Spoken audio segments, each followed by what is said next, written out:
Ahí está, una histopatología, miositis, dermatomiositis, overlap y asociado a enfermedades malignas. Las miositis tienen 4 o 5 clasificaciones. Miositis en niños, miositis por inclusión, miositis asociado a neoplasias, miositis asociados a otras enfermedades colagenopáticas. Eso es overlap. ¿Qué es overlap? Ejemplo, atentos por favor. Mujer de 20 a 40 años, doctor, vengo porque tengo debilidad del hombro, la cadera se me debilita. Doctor, se me cae el cabello, mira, debilidad de hombro, de cadera, polimiositis. Se me cae el cabello y me duelen las articulaciones, pero no se me hinchan, lupus.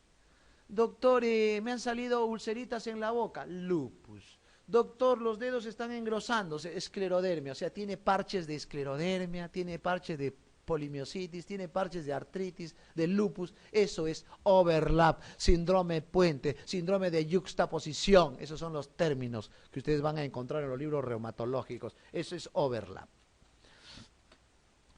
Y las enfermedades reumatológicas siempre van aunados a sus anticuerpos o sus pruebas inmunológicas. El ANA, ¿no? El ANA representativo del lupus, por ejemplo, ¿no? El anti-CCL70 asociado a esclerodermia, el anti-JO asociado a dermato o polimiositis, el anti-estona asociado al lupus inducido por fármacos, y así el anticoagulante lúpico, síndrome antifosfolipídico, el anticuerpo citrulinado, artritis reumatoide. O sea, cada uno tiene su marcador, pero en realidad el diagnóstico reumatológico es clínico. Si tienen un paciente que no tiene ninguna sintomatología y tiene ANA positivo, ¿es diagnóstico? No, no. Se ha descrito en un 5% de pacientes normales ANA positivo. O sea, para que vean que la prueba de laboratorio no sirve si no hay una connotación clínica. Debilidad muscular, artralgias, problema pulmonar, las enfermedades colagenopáticas alteran sistémicamente el cuerpo, inflaman el ojo, escleritis, uveitis, coroiditis, escleromalacia, retinitis, Sjögren, ojo seco, alteran el pulmón, neumonitis, pleuritis, bronquiolitis, alteran el corazón, miocarditis, miocardiopatía, pericarditis, infarto. Esas son las enfermedades colagenopáticas. A nivel intestinal pueden producir vasculitis mesentérica, pancreatitis, colitis, una serie de cuadros sistémicos. A nivel renal, glomerulonefritis membranosa, proliferativa, mesangio capilar, focal y segmentaria, unas glomerulonefritis, etcétera, ¿no? O sea, manifestaciones sistémicas, ¿no? En ese contexto. Y ahí está el Gotron de rodillas con calcinosis. El concepto es una miopatía idiopática inflamatoria. Idiopática porque no sabemos la noxa. Debilidad muscular proximal, simétrica y progresiva. Siempre hay que hacer diagnóstico diferencial con otras debilidades proximales o distales. Acuérdense que el hipotiroidismo da debilidad proximal. La miopatía por Cushing da debilidad. Las miopatías como la miastenia gravis afecta al globo ocular, los párpados y también los músculos periféricos. O sea, hay que hacer diagnósticos diferenciales cuando hay debilidad muscular. Incremento de enzimas, electromiografía, biopsias son criterios compatibles para hacer diagnóstico de la polimiositis y la polidermatomiositis. Estudios histopatológicos e inmunopatológicos, donde veo los marcadores, donde veo la inmunofluorescencia, ¿no? Patogénesis, ya le mostré la fisiopatología de la dermatomiositis, aún es controversial, pero ahora se ha estudiado más la parte molecular y tiene que ver con los ICAMs, BCAMs, quimoquinas, citoquinas, etcétera. La clasificación, hay múltiples clasificaciones, no hay una clasificación única, ¿no? Esta es una de las más usadas, dermatomiositis, polimiositis, asociados a cáncer. Dentro de todas las colagenopatías, esto fue motivo de un examen, ¿cuál de las siguientes colagenopatías asocia a neoplasias con más frecuencia? Las dermatopolimiositis. Pregunta de examen. Hay una dermatomiositis amiopática, sin inflamación, y hay una miositis por cuerpos de inclusión. Tiene una característica esta miositis por cuerpos de inclusión. Da debilidad, da todo, pero tiene CPK casi normal. Cuando vean eso, probablemente sea por cuerpos de inclusión.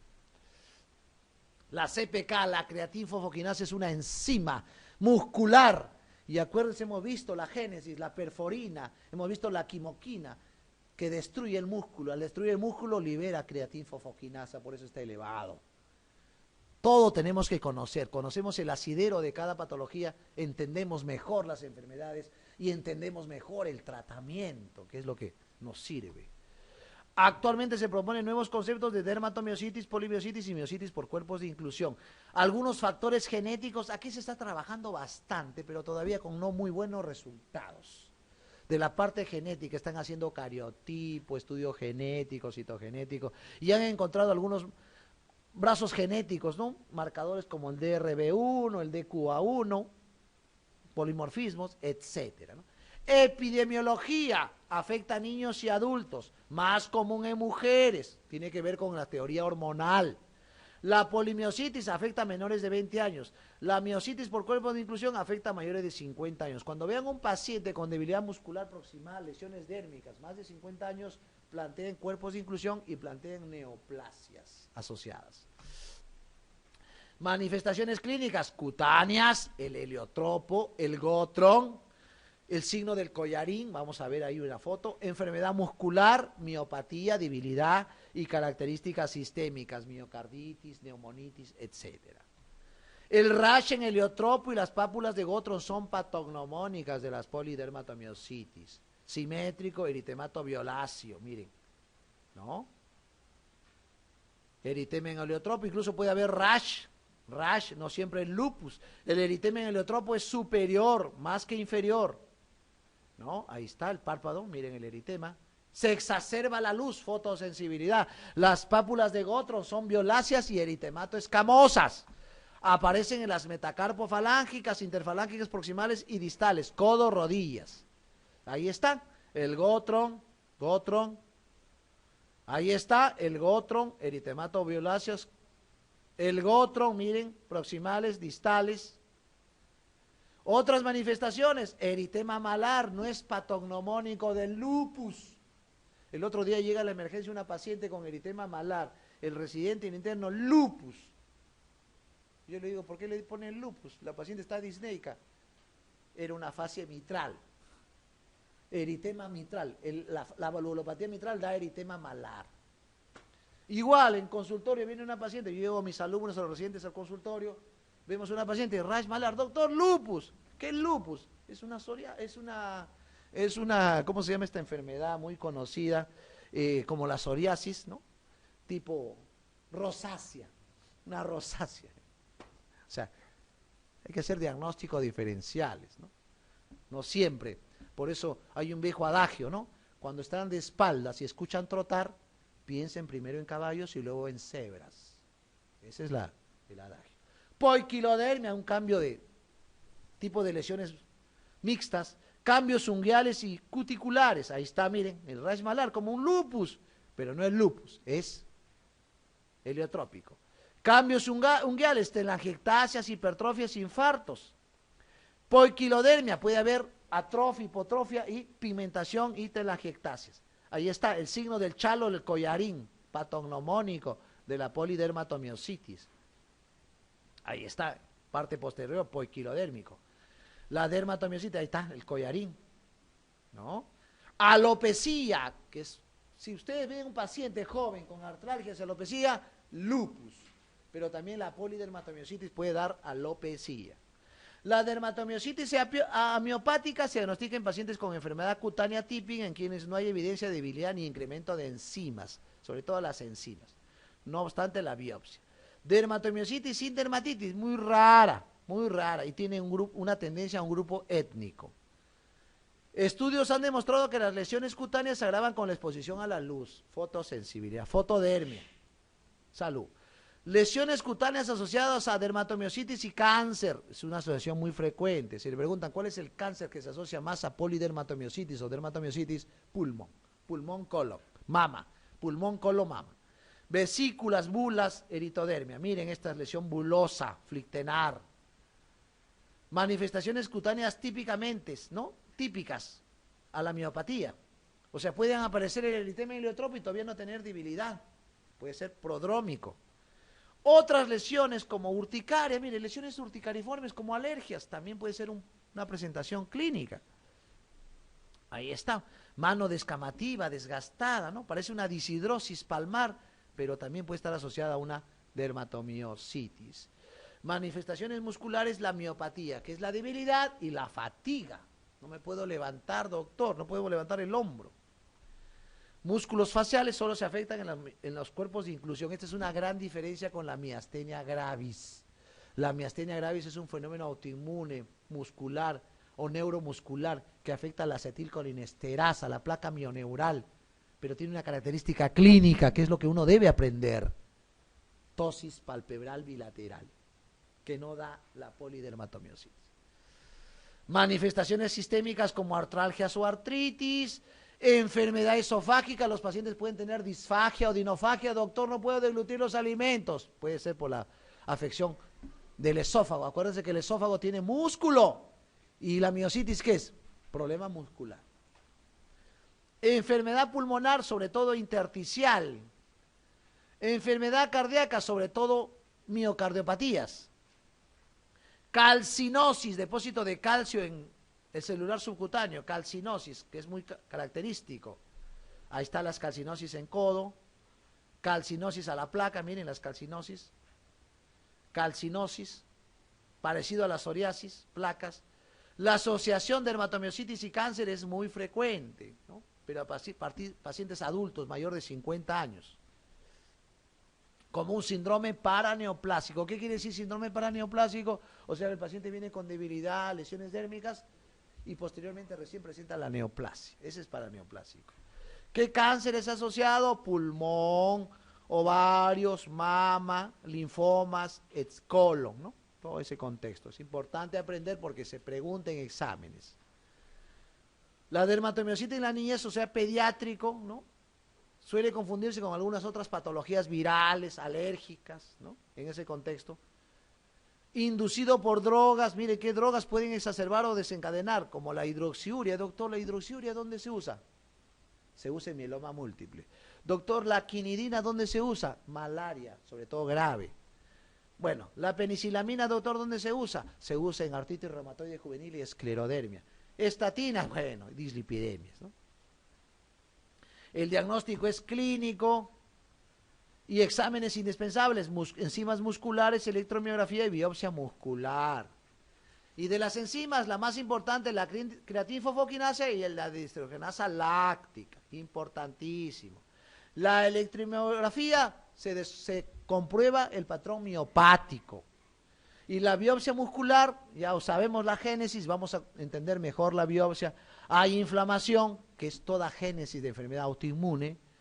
Hiperplasia endotelial, ya les dije la teoría de las endotelinas. Trombos, necrosis, ¿ya por qué hay necrosis? Porque hay perforinas, estimulan las endotelinas, liberan sustancias que estimulan la perforina, etcétera. Y la miositis por cuerpos de inclusión han encontrado cuerpos amiloides. Esa es la característica de los cuerpos de inclusión. Biopsia de piel, donde hay infiltrado, con marcadores inflamatorios también. Estudios de inmunofluorescencia en el paciente. Estudios biópsicos, donde se encuentra la atrofia perivascular y la signos de inflamación con neutrófilos.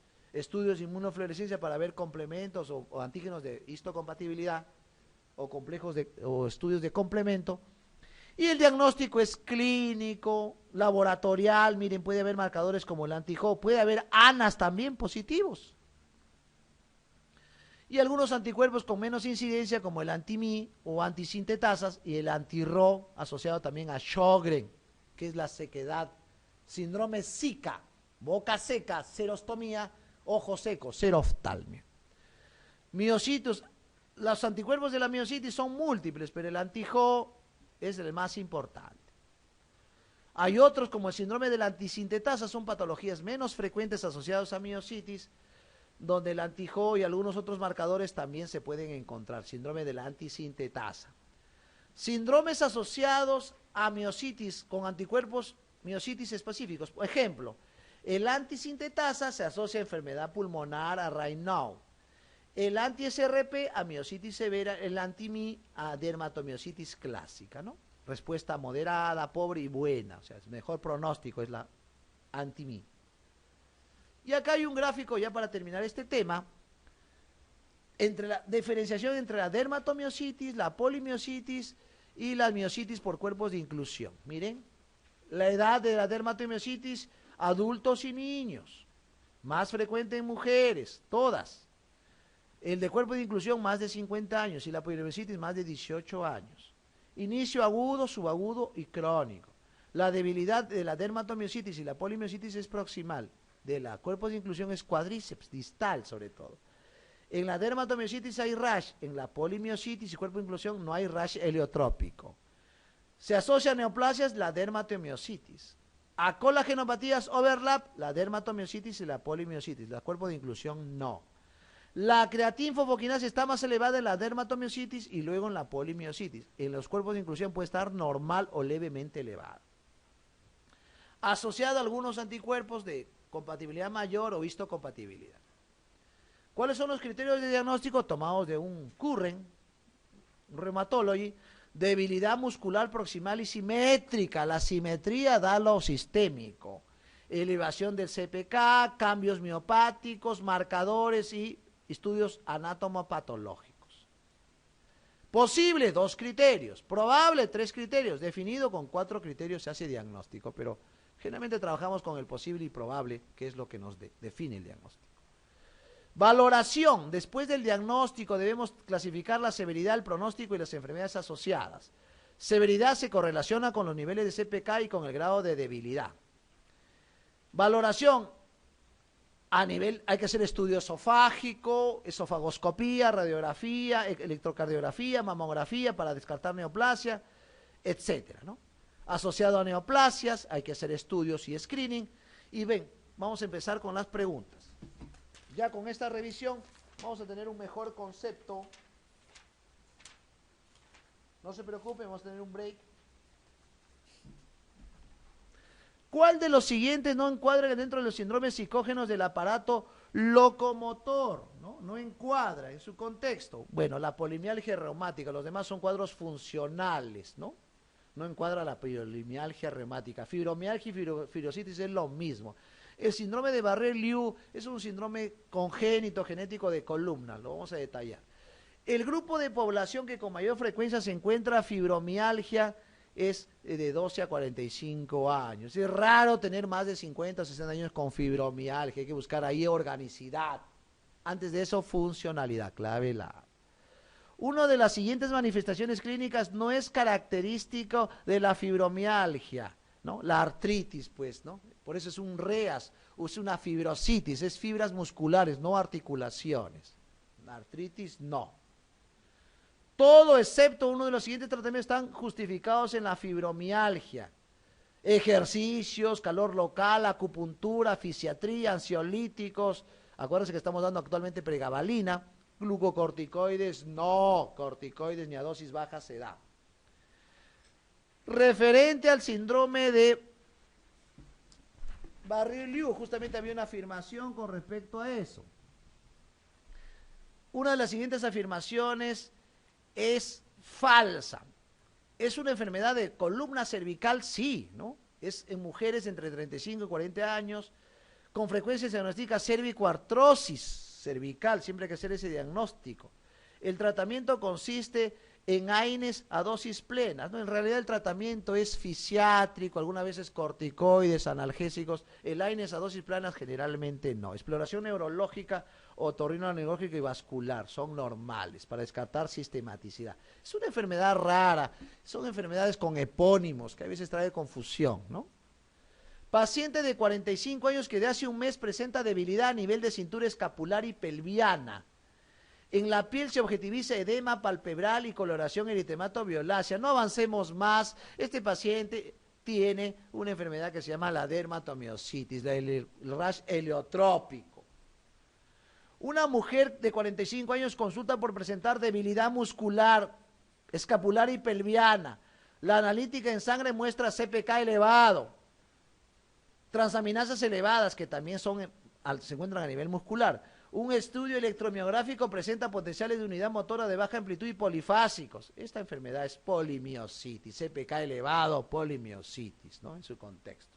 Acá le mencionan una enfermedad de McArdle. Esta es una enfermedad infiltrativa, más en pediátricos, que se relaciona también a componente de RM. La miastenia gravis es una enfermedad neuromuscular muy frecuente en gente menos de 30 años, mujeres, pero el compromiso es ocular, ptosis palpebral. Hay una variante que se llama el Ito-Lambert. El Ito-Lambert o síndrome de Ito-Lambert es parecido a la miastenia gravis, pero es paraneoplásico. Presentación más de 50 años. ¿Cómo diferencia una miastenia gravis de un Ito-Lambert? No hay compromiso de ptosis en el Ito-Lambert. Vamos a comenzar con artropatía por microcristales, donde vamos a incidir en 2 puntos en lo que es la artropatía gotosa o la artritis gotosa, la artropatía o la pseudogota por pirofosfato cálcico, y hablaremos algo de la artropatía por oxalato cálcico y la hidroxiopatita, ¿no? Son los 2 menos frecuentes.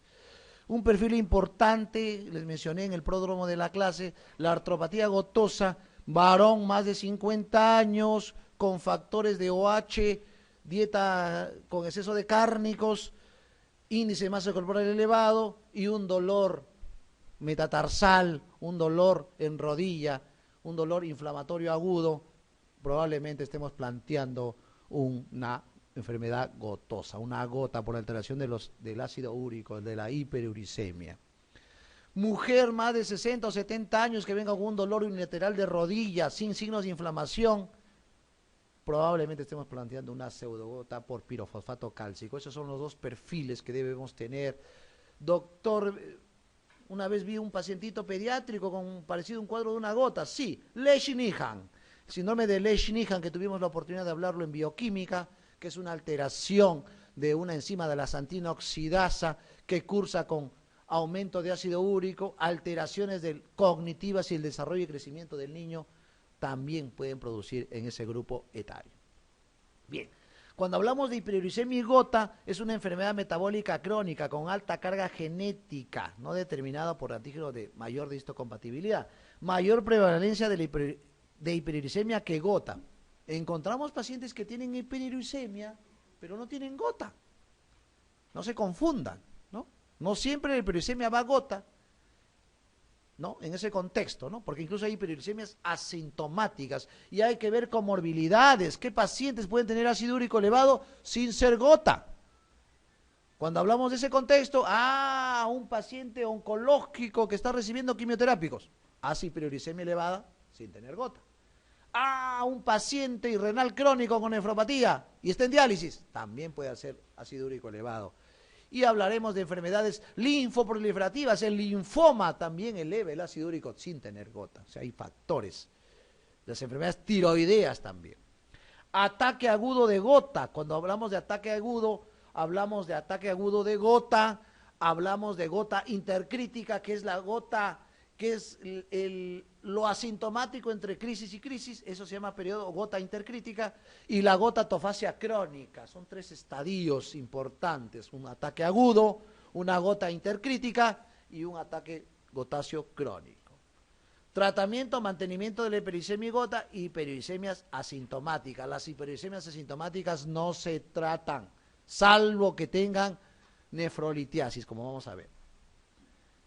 El ataque agudo de gota es una enfermedad por depósito de cristales de monourato de sodio, ¿no? Cristalización por saturación. Esto es importante. Cuando tengo un paciente con una rodilla hinchada o con una lesión compatible con una podagra, le hago el aspirado del estudio del líquido, le hago el estudio, tengo que hacer el estudio de la birrefrigencia, que es una característica ya ha sido motivo de preguntas de examen. La birrefrigencia es negativa en la gota, a diferencia de la pseudogota, que es débilmente positiva, y donde es bien positiva la birrefrigencia es por hidroxipatita, generalmente, o por oxalato, son bien birrefringentes, ese contexto de la luz polarizada, ¿no? Puede ser monoarticular, que es lo más característico, oligoarticular, 2 a 3 articulaciones, raro, poliarticular, ya hemos mencionado, raro, muy excepcional. Es forma recurrente y precipitada por factores Doctor, ayer me comí viste a lo pobre, ahí está el factor. Doctor, ayer tuve una reunión social, OH, o sea, hay varios factores que pueden desencadenar. Doctor, hace una semana me operaron, cirugía, estrés por la cirugía, no. Doctor, tuve una caída, un trauma, activó la gota. O sea, alimentos, factores exógenos, estrés, una serie de factores que pueden activar la enfermedad. Por eso dice factor desencadenante. Característicamente el ataque agudo máximo es de menos de 24 horas, dolor severo, intensísimo, postrante, el paciente deja de ir a sus labores. Usualmente en miembros inferiores, frecuentemente la podagra. Ubicación metatarso, falángica. Manejo colchicina, la colchicina endovenosa, acuérdense de la colchicina endovenosa, mucho cuidado con función hepática, mucho cuidado con la inmunosupresión. Son los dos efectos adversos de la colchicina. El AINE, mire, pese a que han salido buenos AINES, buenos COX, salud, como el meloxicam, como los celecoxib, ¿no? Y hay incluso un COX endovenoso, ¿no? El parecoxib. Algunos ya han desaparecido del mercado, como el rofecoxib, el valdecoxib, el lumarocoxib, que ya no existen, están proscritos a nivel mundial según la FDA. Se sigue usando y tiene mucha efectividad la indometacina. Creo que es el único AINE, es la única indicación de uso de este AINE en enfermedad reumatológica, la indometacina, ¿no? ¿Cuál es el riesgo de usar indometacina? La gastrolesividad. Hemos tenido gastritis hemorrágica por uso de indometacina. Condiciones diagnósticas de gota, presencia de cristales de monorato sódico. Esto lo hacen en el estudio de la birrefringencia, la luz polarizada. Tofos con contenido de monorato sódico. Más de un ataque de artritis aguda, desarrollo de máxima inflamación articular en un solo día, ataque de monoartritis más que oligoartritis y poliartritis, enrojecimiento sobre las articulaciones, puede confundir con una monoartritis séptica, pero es la historia clínica, ¿qué paciente estoy viendo? Si el paciente tiene fiebre, tiene signos tóxicos, probablemente sea artritis séptica. Si el paciente tiene ese perfil, varón, OH, sobrepeso, una serie de factores, ahí está gota. Tofo probado, hiperuricemia, hinchazón acumulativa según la radiografía, quistes subcorticales sin erosión en radiografía. Puede haber geodas, acuérdense, cultivo negativo. En realidad la celularidad me da la diferencia. Control del episodio agudo de la gota. Prevención de la recurrencia. Prevención de los depósitos de cristales de uratos a nivel de articulaciones, riñones y otros tejidos. Prevención y la formación de cálculos. Acuérdense que hay 3 términos que hay que diferenciar. Una nefropatía gotosa, una nefropatía por uratos, ¿no? Y una litiasis por uratos, ¿no? Hay que ver una nefrolitiasis por uratos. Son cosas distintas. Nefropatía por ácido úrico, nefropatía gotosa y litiasis por uratos. Son 3 cosas distintas. Ahorita les voy a explicar. Manejo de las patologías asociadas, índice de masa corporal elevado, hiperlipidemia, hiperglicemia, OH, tabaquismo, son contexto. Miren la podagra, metatarsos, ¿no? Hinchazón, dolor, inflamación. Miren, varón de 54 años, miren los tofos marcados, cuadro tofacio crónico, pero que puede hacerse crisis aguda. Características radiológicas, hinchazón de estructuras blandas, especialmente en periodos agudos, no desarrollo de osteoporosis articular o periarticular, esto es característico de la artritis reumatoide, la osteopenia justa articular. Preservación del espacio articular, no hay pinzamiento como la osteoartrosis, y erosiones con apariencia de localización intra o extraarticular, más que erosiones son geodas, acuérdense. Ahí están, la podagra con las geodas, estas imágenes que ven aquí como excavaciones, son geodas. Este es el estudio, paciente viene con una inflamación de codo, no puedo hacer así, doctor, codo de tenista, bursitis, epicondilitis, pero es una bursitis olecraniana. Le hacen el aspirado y hacen el estudio que encuentran una bursitis gotosa, bursitis, inflamación de tejidos, reas, y ahí está la birrefringencia negativa, tofos, lesiones tofiáceas en pabellones auriculares, manejo de la gota, control del episodio de artritis aguda, prevención de la recurrencia, prevención de los depósitos de cristales de urato, si esta diapositiva se ha repetido. Condiciones de uso del alopurinol. Esta es una buena pregunta de examen y ahí vamos a responder algunas preguntas. El alopurinol solo en cuadro tofacio crónico, no en crisis gotosa aguda. El alopurinol solo en cuadro tofacio crónico, no en cuadro agudo. Y siempre hay que definir las medicaciones. Medicamentos que inhiben la síntesis del ácido úrico. Ahí está el alopurinol. Y medicamentos que estimulan la excreción a nivel renal de ácido úrico. Esos son los uricus uricus. El más conocido es el Probenecid, que hay en el Perú. Pero hay otros medicamentos que también son uricus úricos que no están en nuestro mercado.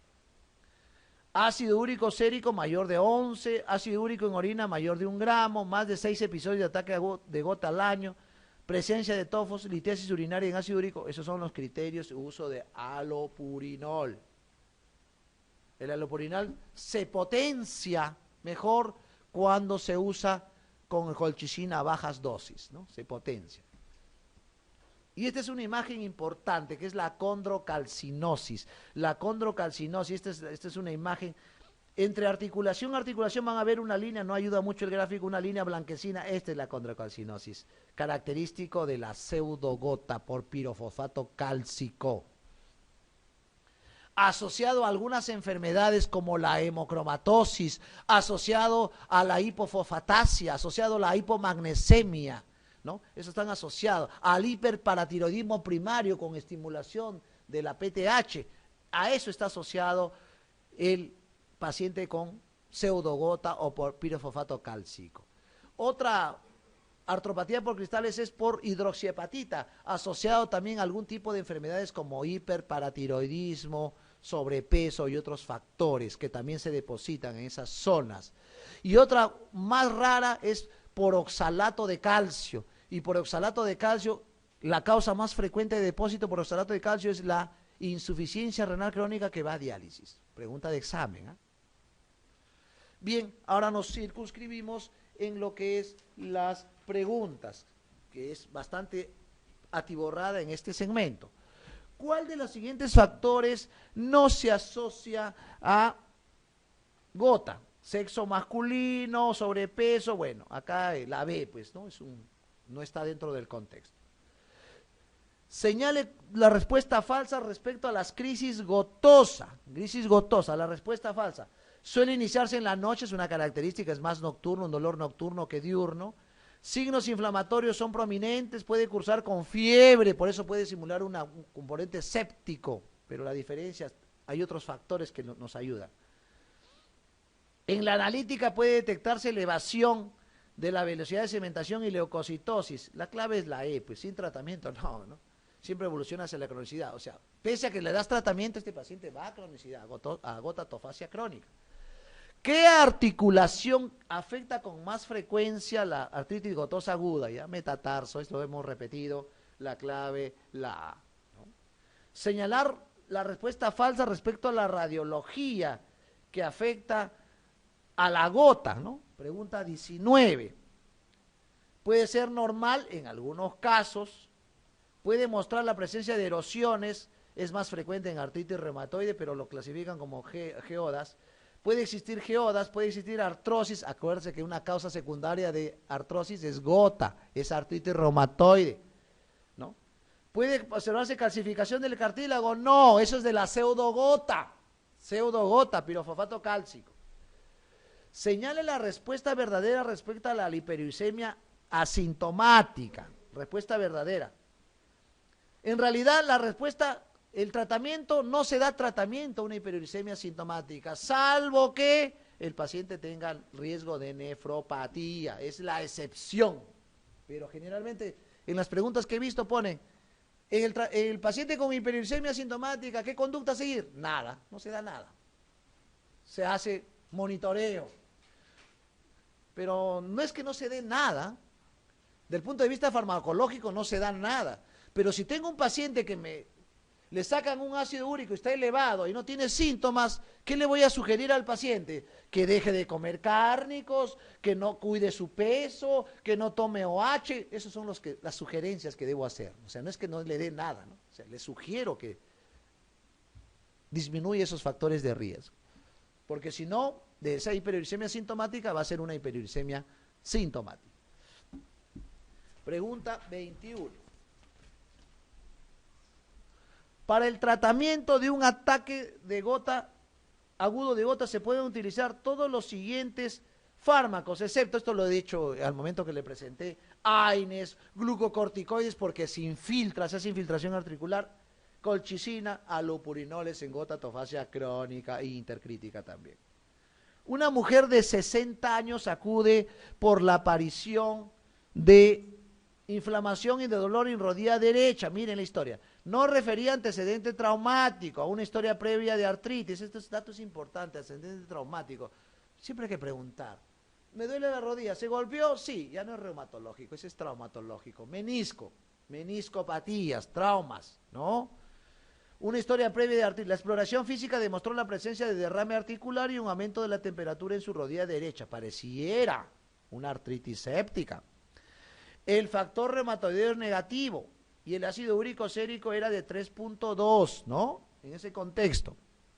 El diagnóstico más probable se establecería por la respuesta terapéutica, esteroides intraarticulares. No, yo tengo que definir primero el diagnóstico antes de hacer infiltración intraarticular, porque si es una monoartritis séptica y lo infiltro, hace una sepsis generalizada, se destruye la articulación y vienen los problemas. Niveles elevados de calcio sérico, ¿no? La hipercalcemia no tiene nada que ver con el hinchazón de rodilla, ¿no? Salvo que estamos pensando en un hiperparatiroidismo.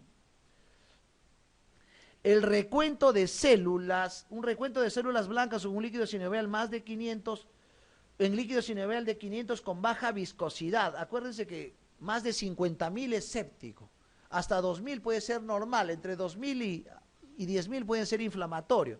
No me da en ese contexto relevancia, ¿no? El líquido. La presencia de una fina línea de calcificación en la radiografía de la rodilla afectada. Esto es una pseudogota, porque tiene ácido úrico normal con dolor de rodilla y calcificación. Pseudogota, la placa que les mencioné, la condrocalcinosis. ¿Y cuál es el tratamiento de la condrocalcinosis? Pregunta de examen. Infiltración intraarticular. No es una característica de la gota, no es una característica de la gota. Afecta predominantemente a las articulaciones de extremidades inferiores, acuérdense de la podagra y el metatarso. En el líquido articular se observa un aumento de leucocitos polimorfonucleares, pero no tan relevantes. Entre la crisis de podagra el enfermo está completamente asintomático, esa se llama la gota intercrítica, no se olviden. La manera más habitual de presentación es en forma de monoartritis, claro, más que oligoartritis y raro poliartritis. Los cristales de birrefringencia dan positiva cuando se examinan. No, son negativas, la de birrefringencia es negativa, ¿no? Negativa. Una causa común de hiperuricemia, este es un dato importantísimo. En nuestra consulta diaria vemos siempre esta triada.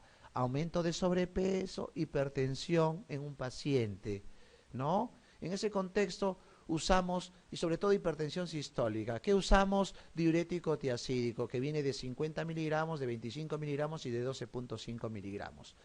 El diurético tiacídico es un buen antihipertensivo a esas dosis, pero tiene efectos adversos. ¿Cuáles son los tres efectos adversos del diurético tiacídico? Hiperlepidemia, hiperglicemia y aumento de ácido úrico, hiperuricemia. Esos tres son los efectos adversos de la hidroclorotiazida. ¿Cuándo no tiene esos efectos adversos? Cuando uso dosis menor de 25 miligramos. Entonces, si le preguntan cuál es el fármaco que da más hiperuricemia en el mundo, la hidroclorotiazida, ¿no? A propósito de esta pregunta, ¿no? En ese contexto. Un paciente, pregunta 25. Un paciente de 66 años acude a su consulta por presentar dolor intenso y tumefación en su rodilla derecha desde el día anterior, confirmándose la presencia de un derrame sinovial a la exploración. Una radiografía de la articulación puede aportar datos útiles para el diagnóstico solamente si el paciente sufre, claro, es una radiografía sola, ves la radiografía, pero previo haces un examen clínico, ¿no? La maniobra del témpano, signo del témpano, signo de la oleada, el diámetro de la rodilla no afectada y con la otra rodilla para ver cuánto está aumentado, si hay signo de flogosis, la clínica. La radiografía es un examen complementario, sí, eso es en pseudogota, en condrocalcinosis, ¿no? ¿No? Artritis por pirofato cálcico. Paciente más de 60 años, no se olviden. Indique cuál de las siguientes preposiciones parece cierta con relación al episodio agudo de gota. Episodio agudo, cierta. Se acompaña siempre de pirouricemia, cuando está en intercrítico, pues está normal. ¿El tratamiento requiere alopurinol? Sí, en gota crónica sí, pero en aguda no. ¿Las bursas no se inflaman? No, sí se inflaman, hay bursitis gotosa. Los diuréticos tiacídicos, bueno, volvemos a la misma pregunta del anterior. Los diuréticos tiacídicos sí pueden producir cuadro. De las enfermedades siguientes, ¿cuál no produce hiperuricemia por sobreproducción de uratos? Hiperuricemia por sobreproducción de uratos, ojo, sobreproducción de uratos, hiperuricemia, ¿no? El mieloma múltiple sí puede usar ácido úrico. Ejercicio físico intenso, si hacen rabdomiolisis. OH, Leishnihan, que es en niños. La poliquistosis renal no, generalmente por sobreproducción estoy hablando. Poliquistosis renal.